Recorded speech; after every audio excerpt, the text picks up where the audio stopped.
Good morning सभी को। आज मैं आप लोग को 11th क्लास का न्यू चैप्टर स्टार्ट करूंगा जिसका नाम है डबल एंट्री सिस्टम। तो डबल एंट्री सिस्टम बताने से पहले मैं आपको ये बताऊंगा कि what is the actual meaning of accounting system. Accounting system होता क्या है, ठीक है। तो अकाउंटिंग सिस्टम में दो सिस्टम यहाँ पे स्टडी करना है। एक को मैं बोलूँगा सिंगल एंट्री सिस्टम और एक को मैं बोलूँगा डबल एंट्री सिस्टम।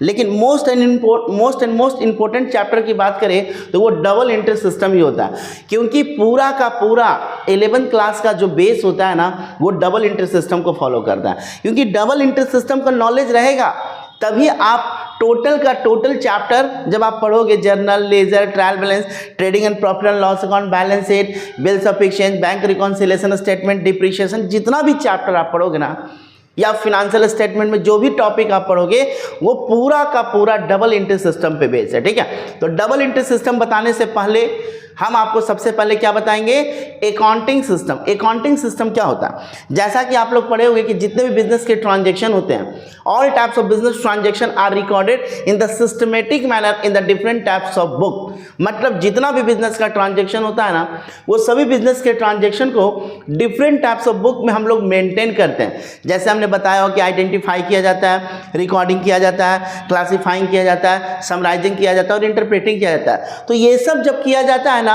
तो जिस सिस्टम के तहत किया जाता है वैसे सिस्टम को अकाउंटिंग सिस्टम बोलते हैं, ठीक है। तो देखिए सबसे पहले दिखाई दे रहा होगा आपको double entry system, accounting system, जिसमें आपको सबसे पहले दिखाई दे रहा होगा सिंगल एंट्री सिस्टम, नेक्स्ट दिखाई दे रहा होगा डबल एंट्री सिस्टम, ठीक है। तो सिंगल एंट्री सिस्टम क्या होता है, डबल एंट्री सिस्टम क्या होता है। सिंगल एंट्री सिस्टम में क्या पढ़ना रहता है, डबल एंट्री सिस्टम में क्या पढ़ना है, लेकिन हम यहाँ पे जो बताएंगे आपको डबल एंट्री सिस्टम बताएंगे, ठीक है। तो ध्यान दीजिएगा आप लोग, सबसे पहले दिखाई देगा आपको अकाउंटिंग सिस्टम। देखिए अकाउंटिंग सिस्टम क्या होता है। देखिए अकाउंटिंग सिस्टम में आपको सही तरीका से इंडिकेट किया होगा कि अकाउंटिंग सिस्टम क्या होता है। तो अकाउंटिंग सिस्टम में इंडिकेट यही किया हुआ है कि अकाउंटिंग सिस्टम, देखिए accounting system, an accounting system refers to those system in which collecting, summarising, analysing and reporting in monetary term in the information of business। मतलब सिंपल लैंग्वेज में कहता है क्या कि an accounting system refers to those system. Accounting system एक ऐसा system होता है जिसमें ट्रांजैक्शन को हम लोग कलेक्ट भी करते हैं, ट्रांजैक्शन को क्लासीफाई भी करते हैं, ट्रांजैक्शन को समराइज भी करते हैं इन सिस्टमेटिक मैनर में। और वो किससे रिलेटेड होना चाहिए, मोनेटरी टर्म से रिलेटेड होना चाहिए। बिजनेस से रिलेटेड इंफॉर्मेशन जितना भी होता है वो पूरा का पूरा अकाउंटिंग से होना चाहिए, पूरा का पूरा मोनेटरी से होना चाहिए। तो सिंपल लैंग्वेज बोल सकते हो कि अकाउंटिंग से रिलेटेड जितना भी ट्रांजैक्शन होता है सभी ट्रांजैक्शन को सही तरीका से कलेक्ट करना, सही तरीका से क्लासीफाई करना, सही तरीका से समराइज करना, ये सब करने के लिए जो सिस्टम का यूज किया जाता है वैसे सिस्टम को हम लोग अकाउंटिंग सिस्टम के नाम से जानते हैं, ठीक है। इसके बाद देखिए, ध्यान से देखिएगा, इसके बाद आपको इंडिकेट कर रहा होगा there are different accounting system, जिसमें एक आपका दिखाई दे रहा है सिंगल एंट्री सिस्टम और एक दिखाई दे रहा है डबल एंट्री सिस्टम। लेकिन सिंगल एंट्री सिस्टम को यहाँ पे डिफाइन नहीं किया, लेकिन मैं बता दे रहा हूँ कि single entry system is suitable for small types of businessman. जो छोटे छोटे व्यापारी होते हैं ना वही बिजनेसमैन के लिए सिंगल एंट्री सिस्टम सुटेबल होता है, क्योंकि सिंगल एंट्री सिस्टम में ना जर्नल बनाया जाता है, ना लेजर बनाया जाता है, ना ट्रायल बैलेंस बनाया जाता है, ना trading and profit and loss, ना बैलेंस शीट। उसमें प्रॉफिट को कैलकुलेट करने का दूसरा मेथड होता है। तो सिंगल एंट्री सिस्टम का स्टडी आपको नहीं करना है। Most important system that is called double entry system. तो डबल एंट्री सिस्टम देखिए यहां पे लिखता है क्या कि every business transaction has fall two aspects. जैसा कि आपको पता है कि जितने भी बिजनेसमैन जब बिजनेस करते हैं ना तो उस बिजनेस में दो पार्टी इन्वॉल्व होता है। मैंने पहले भी बताया था कि एक परचेजर होता है और एक क्या होता है, सेलर होता है। तो परचेजर का मतलब क्या हुआ, परचेजर का मतलब हुआ कि those person who purchase the different types of goods from another person। जब एक व्यक्ति किसी सामान को खरीदता होगा किसी ना किसी पर्सन से, तो जिस पर्सन के द्वारा खरीदा जाता है वैसे व्यक्ति को परचेजर बोलते हैं, और जिस व्यक्ति के द्वारा बेचा जाता है उसको हम लोग क्या बोलते हैं, सेलर बोलते हैं। इतना याद रखिए।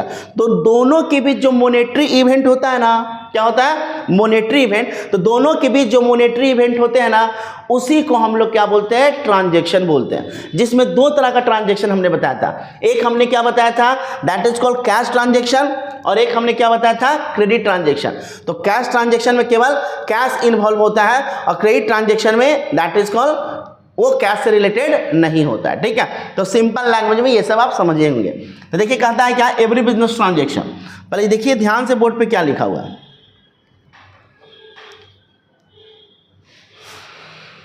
ध्यान से देखिए कहता है क्या कि every business transaction has for two aspects, one is debit and other is credit, an accounting system in which both aspects of business transaction are recorded is known as double entry system। तो double entry system का मतलब क्या कहता है कि जितने भी business के ट्रांजेक्शन होते हैं वो सभी बिजनेस के ट्रांजेक्शन दो एस्पेक्ट्स पे आधारित होता है। एक को हम लोग डेबिट बोलेंगे और इसका जस्ट अपोजिट डायरेक्शन क्या होगा, क्रेडिट होगा।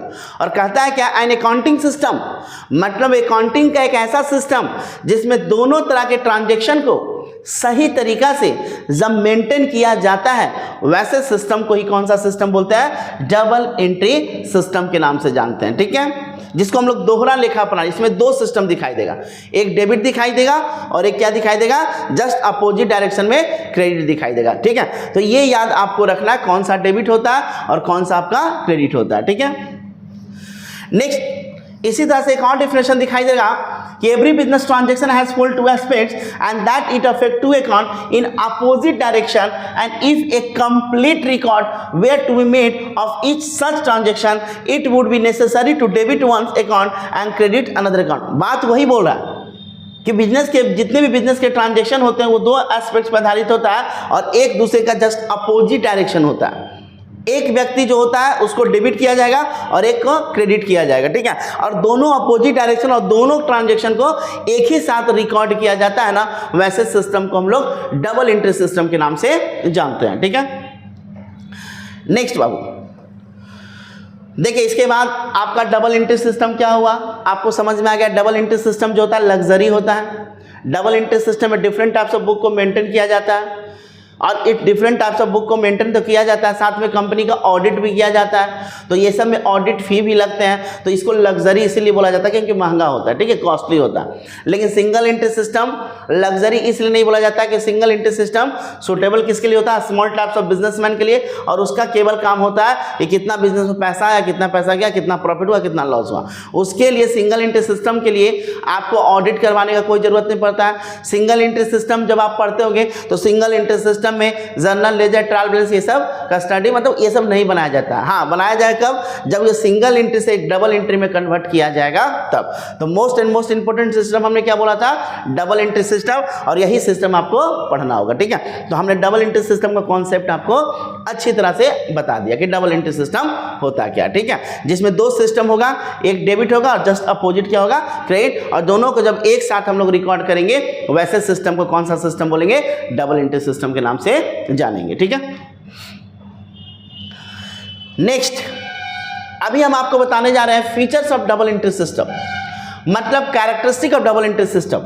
तो what are the features of double entry system, तो there are different features of double entry system are as follow. इसमें बहुत सारा फीचर्स हम बताएंगे, बहुत सारा कैरेक्टरिस्टिक बताएंगे। सबसे पहले देखिए क्या लिखा हुआ है, ध्यान दीजिएगा। सबसे पहले जो आपको दिखाई दे रहा होगा वो सबसे पहले क्या दिखाई दे रहा है, तो सबसे पहले जो दिखाई दे रहा है वो क्या दिखाई दे रहा है, ध्यान दीजिएगा। देखिए सबसे पहला बोलता है ना कि every business transaction affect two account. मैं बार बार बोल रहा हूं कि जितना भी बिजनेस का ट्रांजैक्शन है वो कितने अकाउंट को अफेक्ट करता है, दो अकाउंट को अफेक्ट करता है। ठीक है, अब देखिए every business transaction has fall two account, one account receive the benefit and other gives the benefit. मतलब एक व्यक्ति, मतलब कहा जा सकता है कि एक बेनिफिट को रिसीव करता है और एक बेनिफिट को देता है। ठीक है, the amount of debit must be equal to the amount of credit. इतना आपको समझने का जरूरत नहीं, सिंपल वे में समझ जाओ। The first and most important features of that is called double entry system. It means every business transaction affect two account. जितने भी बिजनेस के ट्रांजैक्शन होते हैं वो दो अकाउंट को अफेक्ट करता है और दोनों अपोजिट डायरेक्शन होता है।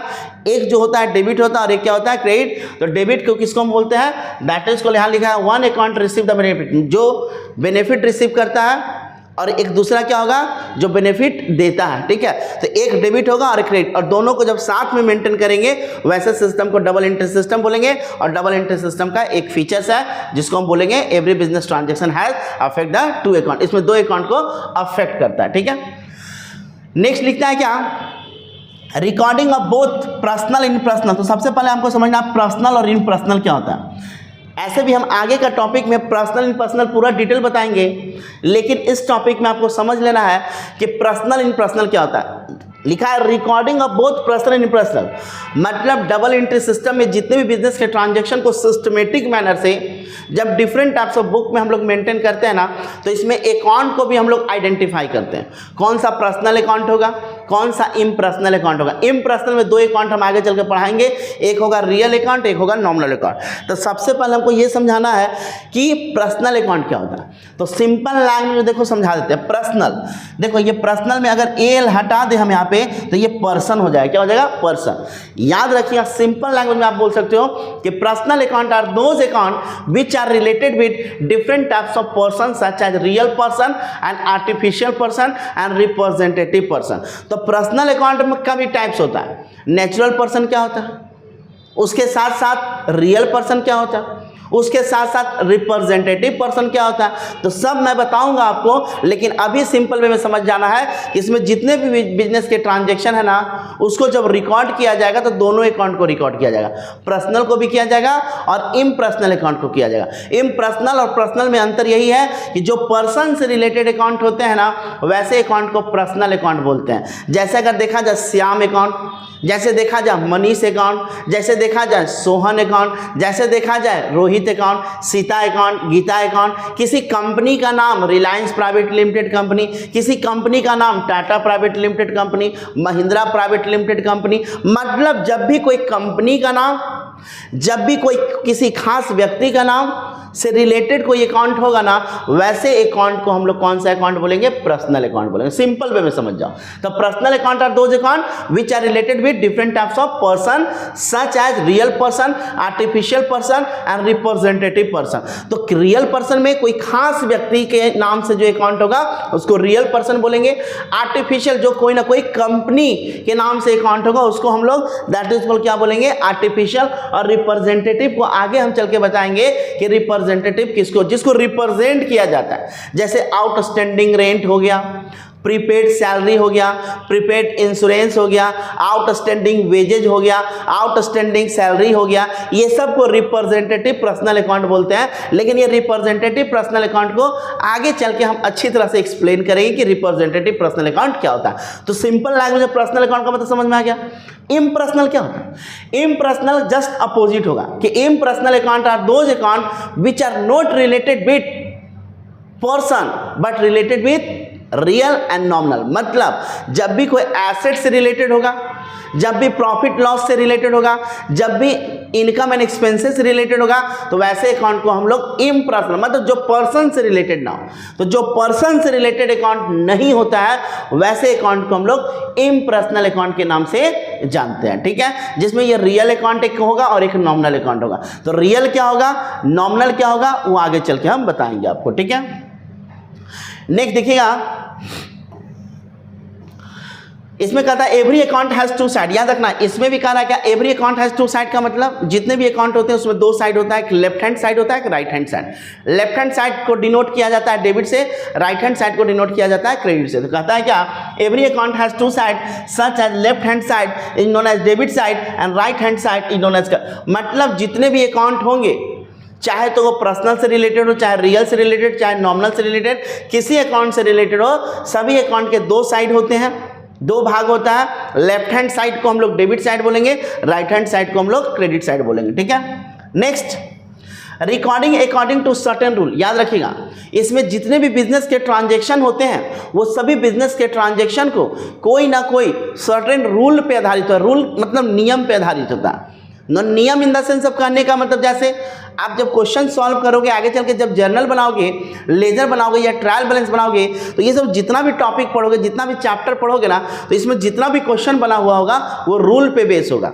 जैसे rule in the sense of personal account का कुछ रूल होता होगा, रियल अकाउंट का कुछ रूल होता होगा, नॉमिनल अकाउंट का कुछ रूल होता होगा। तो मैं ये बोल रहा हूँ कि ये सब जितना भी मैं बोला ना, personal account, real account, nominal account, तो इसका रूल भी मैं आपको बताऊंगा कि कैसे इस क्वेश्चन को सॉल्व किया जाएगा। तो कह रहा है कि इसमें जितने भी बिजनेस के ट्रांजेक्शन है वो सभी बिजनेस के ट्रांजेक्शन सही तरीका से जब मेंटेन किया जाता है ना, तो with the help of rule, मतलब रूल्स की सहायता से ट्रांजेक्शन को मेंटेन किया जाता है। ठीक है, नेक्स्ट कह रहा है we can find out arithmetical accuracy. आपको मैंने पहले भी बोला था क्या कि मैथमेटिकल एक्यूरेसी का मतलब क्या? मैथमेटिकल एक्यूरेसी का मतलब सिंपल लैंग्वेज में आप ये बोल सकते हो कि जब हम लोग ट्रायल बैलेंस एक चैप्टर पढ़ते हैं तो ट्रायल बैलेंस चैप्टर की सहायता से ये पता चल जाता है कि कितना डेबिट और कितना क्रेडिट है। तो याद रखिएगा, सिंपल लैंग्वेज में अगर बात किया जाए तो that is called trial balance. तो ट्रायल बैलेंस में आपको क्या पढ़ना है? ट्रायल बैलेंस में आपको पढ़ना है कि trial balance is one type of a statement in which debit must be equal to credit if the debit side is more than the credit side and if the credit side is more than the debit side, मतलब उस समय हम लोग क्या करेंगे? Then open one types of account in known as suspense account. तो याद रखना है कि अगर किसी कारणवश डेबिट साइड का बैलेंस अगर क्रेडिट साइड के बैलेंस से मैच नहीं करता है तो समझिए कहीं ना कहीं एरर है, कहीं ना कहीं मिस्टेक है, और उस मिस्टेक को फाइंड आउट करने के लिए हम लोग ही ट्रायल बैलेंस बनाते हैं, जिसमें आगे चल के मैं बताऊंगा रेक्टिफिकेशन ऑफ एरर। मतलब जितना भी गलतियां हुआ है उस गलतियां को कैसे आप पता कर सकते हो, ये ट्रायल बैलेंस की सहायता से पता चलेगा। तो यहां लिखता है क्या कि we can find out arithmetical accuracy. Arithmetical accuracy का मतलब सिंपल लैंग्वेज में कह सकते हो क्या कि डबल एंट्री सिस्टम की सहायता से जो भी गलतियां हुआ है ना, उस गलतियां को भी हम लोग पता कर सकते हैं, क्योंकि डबल एंट्री सिस्टम की सहायता से ही ट्रायल बैलेंस बनाओगे, और ये ट्रायल बैलेंस से ही पता चलेगा कि कहाँ कहाँ एरर हुआ है, कहाँ कहाँ मिस्टेक हुआ, और उस मिस्टेक को कैसे आप रेक्टिफाई करोगे, ये सब आपको अगला चैप्टर में, आगे चल के चैप्टर मिलेगा जिसको रेक्टिफिकेशन ऑफ एरर बोलते हैं। ठीक है, जिसमें ट्रायल बैलेंस मैं पढ़ाऊंगा, उसके बाद मैं रेक्टिफिकेशन ऑफ एरर बताऊंगा। तो जहां भी मिस्टेक हुआ, मैथमेटिकल एरर हुआ, इस मैथमेटिकल एरर को भी हम लोग क्या कर सकते हैं? फाइंड आउट कर सकते हैं। कब? जब डबल एंट्री सिस्टम का नॉलेज रहेगा तब। ठीक है, नेक्स्ट हमने अभी आपको क्या बताया? तो हमने अभी आपको क्या बताया? हमने आपको features of double entry system बताया। ठीक है, कि डबल एंट्री सिस्टम का क्या क्या फीचर्स हैं। तो हमने इतना सारा टॉपिक डिस्कस कर दिया। एक टॉपिक और मैं बता दे रहा हूं, देखिए यहाँ पे debit must be equal to credit इसीलिए लिखा है क्योंकि ट्रायल बैलेंस की सहायता से दोनों इक्वल आता है। अगर यही आपका मोर देन या लेस देन आ जाएगा तो समझो कहीं ना कहीं एरर है, और उस कंडीशन को एडजस्ट करने के लिए सस्पेंस अकाउंट एक बनाएंगे जो मैं बताऊंगा आपको बाद में। ठीक है, नेक्स्ट देखिए, एक दिखाई दे रहा होगा advantage of double entry system. ध्यान देना, advantage of double entry system क्या होता है? मतलब what are the merits of double entry system. Double entry system के क्या क्या मेरिट्स हैं? देखिए, सबसे पहला मेरिट्स क्या बोलता है? Scientific system. साइंटिफिक मतलब साइंस से रिलेटेड है, और साइंस में क्या होता है? ऑब्जर्वेशन होता है। साइंस में क्या होता है? रिसर्च होता है। ठीक है, ये किसी ना किसी कहा जा सकता है कि रिसर्च पे बेस होता है, रूल एंड रेगुलेशन पे बेस होता है। तो देखिए कहता है साइंटिफिक सिस्टम फर्स्ट एडवांटेज है, under double entry system the transaction are recorded according to certain rule. याद रखिएगा, अभी मैंने कुछ देर पहले बोला कि इसमें जितने भी बिजनेस के ट्रांजैक्शन होंगे वो सभी बिजनेस के ट्रांजैक्शन किसी ना किसी रूल पे आधारित होगा। जैसा कि हमने बोला ना कि personal account, real account, nominal account पढ़ाएंगे, तो इसमें जितने भी बिजनेस के ट्रांजैक्शन हो किस पे बेस होगा? दैट इज कोई ना कोई रूल पे बेस होगा, कोई ना कोई नियम पे बेस होगा। तो साइंटिफिक सिस्टम उसी को बोलते हैं। तो साइंटिफिक सिस्टम का मतलब कि डबल एंट्री सिस्टम की सहायता से जितना भी बिजनेस का ट्रांजैक्शन को रिकॉर्ड किया जाएगा वो किस पे रिकॉर्ड किया जाएगा? सर्टेन रूल पे। ठीक है, नेक्स्ट सेकंड का था full accounting information. This system gives full accounting information about the business transaction as it recorded both the aspects of each and every transaction। मतलब यहाँ पे कहता है क्या कि डबल एंट्री सिस्टम का एक एडवांटेज ये भी है कि फुल अकाउंटिंग इन्फॉर्मेशन, मतलब बिजनेस से रिलेटेड जितना भी इंफॉर्मेशन है, जैसे आपने कितना का सामान खरीदा, कितना का सामान बेचा, किस व्यक्ति को उधार में सामान बेचा, किस व्यक्ति से उधार में सामान खरीदा, बैंक में कितना पैसा डिपॉजिट किया, किस डेट में कितना पैसा विड्रॉ कर लिया, स्टाफ को कितना सैलरी दिया, रेंट कितना दिया, ये सभी तरह से रिलेटेड ट्रांजेक्शन से रिलेटेड जितना भी इंफॉर्मेशन होता है ना, वो सभी इंफॉर्मेशन को प्रोवाइड किया जाता है, या सभी इंफॉर्मेशन को पता कर सकते हो डबल एंट्री सिस्टम से, क्योंकि इसमें यह पता चलेगा कि कौन व्यक्ति सामान को खरीद रहा है और कौन व्यक्ति सामान को बेच रहा है। ठीक है। वेरिफिकेशन ऑफ अर्थमेटिक एक्यूरेसी, मैंने ये भी आपको बताया अभी कुछ देर पहले कि आप एक चैप्टर पढ़ोगे ट्रायल बैलेंस, और ट्रायल बैलेंस से ये पता चल जाएगा कि कहाँ कहाँ एरर है। अगर एरर पता करना है तो उसके लिए ट्रायल बैलेंस, तो यहाँ लिखता है क्या कि verification of arithmetical accuracy, the accuracy of accounting record can be verified bye preparing A trial balance at the end. याद रखिएगा, अगर आप साल के अंत में, कोई जरूरी नहीं है ट्रायल बैलेंस 6 महीना पे भी बना सकते हो, अगर आप किसी दौरान या किसी टाइम पे अगर ट्रायल बैलेंस आप बनाते हो तो ये ट्रायल बैलेंस में मैं बार बार बोल रहा हूँ कि debit must be equal to credit होगा। अगर किसी का नंबर इक्वल नहीं हुआ तो समझो कहीं ना कहीं मिस्टेक हुआ। तो वेरिफिकेशन ऑफ अर्थमेटिकल एक्यूरेसी का मतलब कहता है क्या कि डबल एंट्री सिस्टम का एक एडवांटेज ये भी है कि अर्थमेटिकल एक्यूरेसी, जहाँ मैथमेटिकल गलतियाँ हुआ है ना उसको भी वेरीफाई करेगा कि कहाँ कहाँ एरर हुआ है, और एरर को पता करेगा, उसके बाद उसको क्या करेगा, रेक्टिफाई करेगा। ये डबल एंट्री सिस्टम का एक एडवांटेज है। ठीक है। ये पहले भी मैं बता चुका हूं कि डबल एंट्री सिस्टम की सहायता से फाइनेंशियल स्टेटमेंट आप तैयार करोगे। फाइनेंशियल स्टेटमेंट या फाइनल अकाउंट का मतलब trading and profit and loss account, balance sheet, मतलब आपके बिजनेस में कितना प्रॉफिट हुआ, कितना ग्रॉस प्रॉफिट, कितना नेट प्रॉफिट, कितना ऑपरेटिंग प्रॉफिट हुआ, और आपके बिजनेस का फाइनेंशियल पोजीशन कैसा, आपके बिजनेस का कैपेबिलिटी कैसा, ये जानने के लिए जिसको स्टेटमेंट को यूज करते हैं उसको फाइनल स्टेटमेंट या फाइनेंशियल स्टेटमेंट या फाइनल अकाउंट के नाम से जानते हैं। तो कहता है क्या कि डबल एंट्री सिस्टम की सहायता से आप ये भी जान सकते हो कि आप trading and profit and loss and balance sheet कैसे प्रिपेयर करोगे, और कैसे आप ये भी जान सकते हो कि आपके बिजनेस का पोजीशन कैसा। ये सब जानने के लिए डबल एंट्री सिस्टम का नॉलेज होना चाहिए, क्योंकि डबल एंट्री सिस्टम का नॉलेज रहेगा तभी आप जर्नल बनाओगे, लेजर बनाओगे, ट्रायल बैलेंस बनाओगे, trading and profit and loss बनाओगे और बैलेंस शीट। क्योंकि trading and profit and loss बनाने के लिए, trading and profit and loss and balance sheet बनाने के लिए आपको ट्रायल बैलेंस बनाना होगा, ट्रायल बैलेंस के लिए आपको क्या करना होगा, लेजर बनाना होगा, लेजर के लिए क्या करना होगा, जर्नल बनाना होगा, और जर्नल के लिए क्या करना होगा, अकाउंटिंग का ट्रांजैक्शन समझना होगा। ठीक है। तो ये हमने बता दिया advantage of double entry system. अब छोटा सा एक टॉपिक बता देते हैं, डिसएडवांटेज। जैसे मेरिट और डिमेरिट, तो सब में मेरिट और डिमेरिट होता है, उसी तरह से इसमें भी डिसएडवांटेज होता है। तो एक डिसएडवांटेज डबल एंट्री सिस्टम का क्या बोल रहा है कि under this system a number of book of account are to be maintain so it is costly. मतलब डबल एंट्री सिस्टम में बहुत सारे बुक को मेंटेन किया जाता है, जिसके कारण ये कॉस्टली होता है। कॉस्टली मतलब महंगा होता है। ठीक है। ये एक डिमेरिट बोल दिया, ऐसा कोई डिमेरिट होता नहीं है, लेकिन कुछ ना कुछ डिमेरिट इसको बोलना है, इसलिए बोल रहा है कि डबल एंट्री सिस्टम में बहुत सारे बुक ऑफ अकाउंट को मेंटेन करना रहता है। बहुत सारे बुक जैसे cash book, purchase book, sales book, purchase return book, sales return book, bill payable book, bill receive, बहुत सारे बुक ऑफ अकाउंट को मेंटेन करना है। तो जिसके कारण जब बहुत सारे बुक ऑफ अकाउंट को मेंटेन करना होगा ना तो ये कॉस्टली कहला जाता है। ये एक तरह का डिमेरिट बताया। This system requires the maintenance of number of book of accounts, so it is not practical in a small types of business।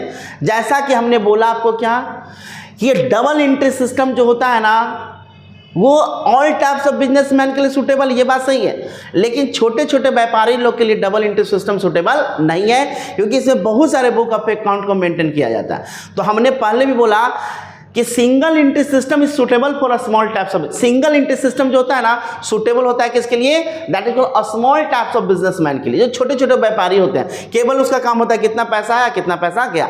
लेकिन डबल एंट्री सिस्टम जो होता है ना बड़े बड़े व्यापारी के लिए सिस्टम ये सुटेबल होता है, क्योंकि इसमें बहुत सारे बुक ऑफ अकाउंट को मेंटेन करना रहता है, और जिसके कारण ये लग्जरी भी हो जाता है। ये भी एक डिमेरिट है। ठीक है।